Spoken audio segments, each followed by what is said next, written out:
सुना सुनज भैया फैलल है सोरावा जी। सुना सुनग बहिनी फैलल है सोरावा गे।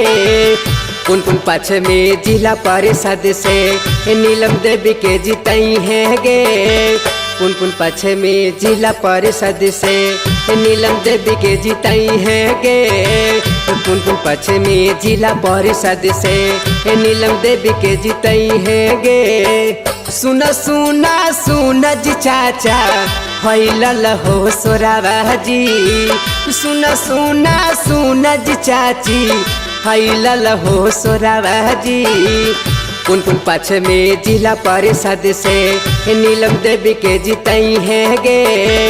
पुन पाछ में जिला परिषद से नीलम देवी के जीतई हाजी।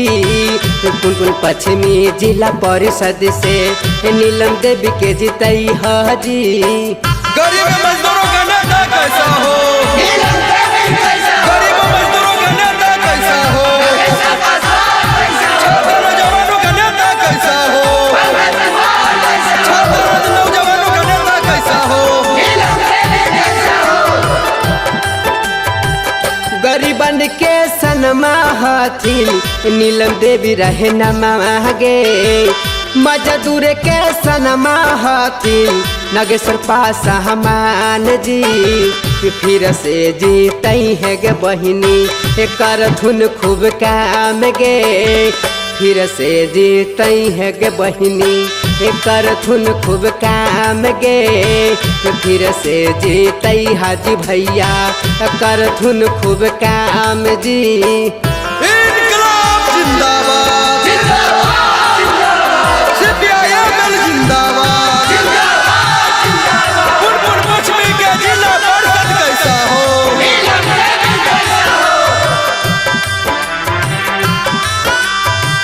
हमारो नागेश्वर भैया पर रखिया धिया नमाजी। हमारो नीलम दीदी पर रखिया धिया नमाजी। छात्र नौजवान के मन थुन इहे कहा नमाजी। गरीब किसान के मन थुन इहे कहा नमाजी।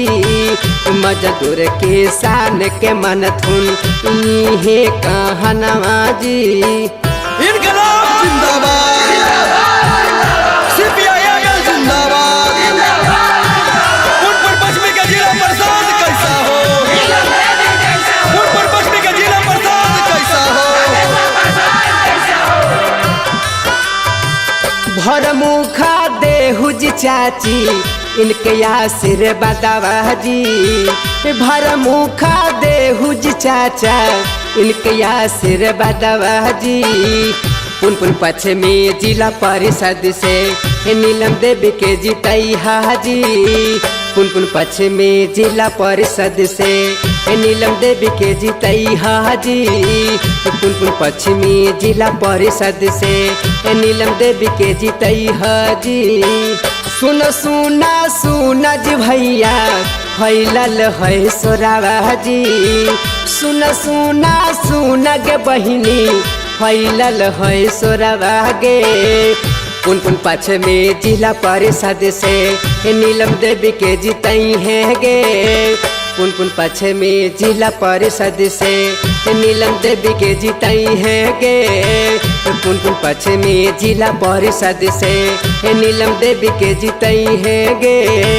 पुन पाछ में जिला परिषद से नीलम देवी के जीतई है गे। पुन पाछ में जिला परिषद से नीलम देवी के जीतई है गे।